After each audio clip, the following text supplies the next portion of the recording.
क्या आपने कभी खुद को किसी ऐसे रिश्ते या परिस्थिति में फंसा हुआ पाया है जहां खुशी से ज्यादा दिल का दर्द है, लेकिन भले ही यह दर्द देता हो, लेकिन आप इसकी तीव्रता के कारण इससे बाहर नहीं निकल पाते। आप एक ट्रॉमा बॉन्ड रिलेशनशिप में हो सकते हैं जो अत्यधिक विषाक्त और व्यसनी हो सकता है, लेकिन आप अकेले या पागल नहीं हैं। प्यार एक खूबसूरत भावना है, लेकिन यह किसी भयावह चीज में बदल सकती है। ट्रॉमा बॉन्डिंग को अक्सर प्यार समझ लिया जाता है। ट्रॉमा बॉन्ड एक अपमानजनक रिश्ते में होता है जहां पीड़ित एक ट्रॉमा बॉन्ड बनाता है दुर्व्यवहार करने वाले के साथ भावनात्मक बंधन। लेकिन आघात बंधन के 7 चरणों को समझना अंततः उन विनाशकारी चक्रों से मुक्त होने की कुंजी हो सकती है। भले ही आप अभी सिंगल हों, लेकिन इस बारे में खुद को शिक्षित करना आपको भविष्य में दिल टूटने से बचा सकता है। लव बम स्टेज की तस्वीर में तितलियां, देर रात की बातें और साझा की गई मुस्कुराहटें हैं। यह एक rom.com की तरह है, लेकिन सावधान रहें क्योंकि कभी-कभी यह कहानी एक मोड़ के साथ शुरू होती है। शुरुआत में प्यार और आघात बंधन के बीच अंतर बताना मुश्किल है, क्योंकि शुरुआत में गहन संबंध, साझा रुचियां और अत्यधिक स्नेह, ध्यान, उपहार और प्रशंसा एक मजबूत बंधन बना सकते हैं। इस चरण को लव बॉम्बिंग के नाम से जाना जाता है। यह एक आम हेरफेर तकनीक हो सकती है। सब कुछ बहुत जल्दी, बहुत तेज होता है। व्यक्ति अपने संभावित साथी पर प्यार और प्रशंसा की बौछार करता है, लेकिन मूर्ख मत बनो। यह केवल नियंत्रण या प्रभाव पाने के लिए है। यह प्यार के बारे में नहीं है, बल्कि शक्ति के बारे में है। अवमूल्यन चरण के बाद अवमूल्यन चरण आता है। जब आप दुनिया के शीर्ष पर महसूस कर रहे होते हैं तो यहां गिरावट आती है। दूसरा व्यक्ति अचानक ठंडा या कठोर हो जाता है। वे कम प्रतिक्रियाशील, अधिक अधीर हो जाते हैं और हर छोटी छोटी बात पर आपकी आलोचना करना, आपको महत्व देना शुरू कर देते हैं। आघात बंधन में गहन प्रेम, दयालुता और जुड़ाव के क्षण होते हैं। उसके बाद क्रूरता, उपेक्षा या बिल्कुल ही घृणित कार्य होते हैं। यह एक पागलपन भरा अप्रत्याशित चक्र है जिसका उद्देश्य आपको चालाकी करने वाले की दया और स्नेह के लिए और अधिक लालायित करना है तथा आपको उससे बांधे रखना है। भावनात्मक अलगाव के अलावा त्याग चरण में विषैले लोग आपको अपने जीवन के अन्य महत्वपूर्ण लोगों से अलग करने की कोशिश करेंगे।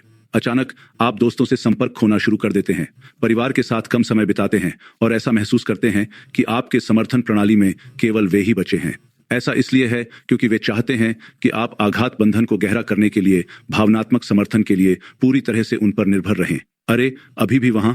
दोस्तों, अपना ख्याल रखने के लिए यह एक सौम्य अनुस्मारक है, और अगर आपको अब तक वीडियो पसंद आ रहा है तो क्यों न सब्सक्राइब बटन दबाएं और नोटिफिकेशन बेल बजाएं। इस तरह आप हमारे साथ जुड़े रहेंगे क्योंकि हम इन महत्वपूर्ण बातचीत में गहराई से उतरते हैं। आपका समर्थन हमारे लिए बहुत मायने रखता है। हूवर चरण में विषाक्त संबंधों में भी राहत के क्षण आते हैं जब चीजें बेहतर होती दिखती हैं। दूसरा व्यक्ति अचानक से बहुत मीठा और क्षमा प्रार्थी हो जाता है, वादा करता है कि वे बदल गए हैं और इस बार चीजें अलग होंगी। क्या यह जाना पहचाना लगता है? हूवर चरण वह होता है जब दुर्व्यवहार करने वाला आपको रिश्ते में वापस लाने की कोशिश करता है। यह झूठे वादों का उपयोग करके और आपको आघात से बंधे रखने के लिए आपकी उम्मीदों का फायदा उठाकर हेर फेर करने की एक तकनीक है। संज्ञानात्मक असंगति चरण। क्या आप कभी ऐसी स्थिति में रहे हैं जहां आपका दिल एक बात कहता है, लेकिन आपका दिमाग चिल्ला रहा है कि आप क्या कर रहे हैं? शायद आपको हमारा कोई वीडियो देखना याद हो, विषाक्त संबंधों के बारे में। विषाक्त संबंध संकेत। आपका दिल धड़क रहा था क्योंकि हर शब्द आपके अनुभवों से गूंज रहा था। यह आघात बंधन का क्लासिक संघर्ष है। रिश्ते की समस्याओं के लिए खुद को दोषी ठहराना और दूसरे व्यक्ति के अक्षम्य व्यवहार के लिए बहाने बनाना।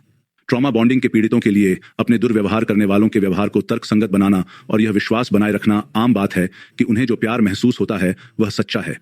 लेकिन याद रखें कि यह आपकी गलती नहीं है। आत्मदोष और संज्ञानात्मक असंगति वे बाधाएं हैं जो आपको इस चक्र में फंसाए रखती हैं। मुक्त होने का चरण। जैसे जैसे आघात बंधन गहराता जाता है, त्याग का डर भी बढ़ता जाता है।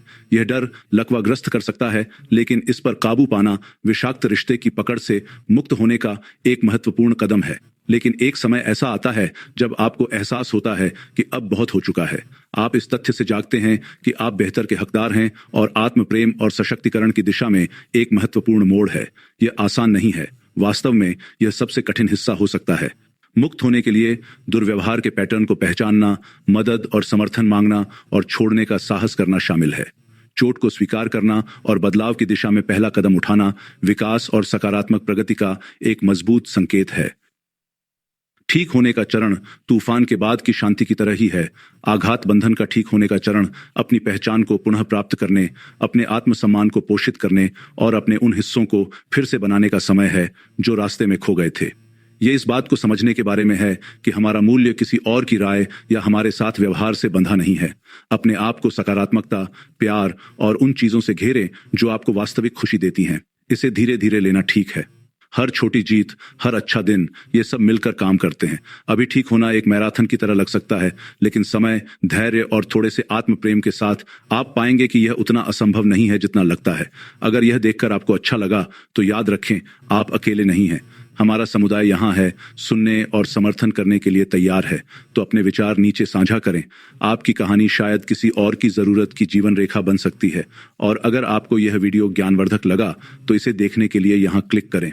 4 कारण जिनकी वजह से आप किसी विषाक्त रिश्ते को नहीं छोड़ सकते। इस वीडियो को शेयर करके आप न केवल जागरूकता बढ़ा रहे हैं, बल्कि आप किसी ऐसे व्यक्ति तक भी पहुंच सकते हैं जो चुपचाप संघर्ष कर रहा है। मानसिक स्वास्थ्य और रिश्तों पर अधिक सामग्री के लिए लाइक और सब्सक्राइब करना न भूलें। याद रखें, सच्चा प्यार आपका इंतजार कर रहा है, इसलिए अपने उपचार की यात्रा में मजबूत बने रहें। आप खुशी, शांति और प्यार के हकदार हैं। फिर मिलते हैं। अपना ख्याल रखना।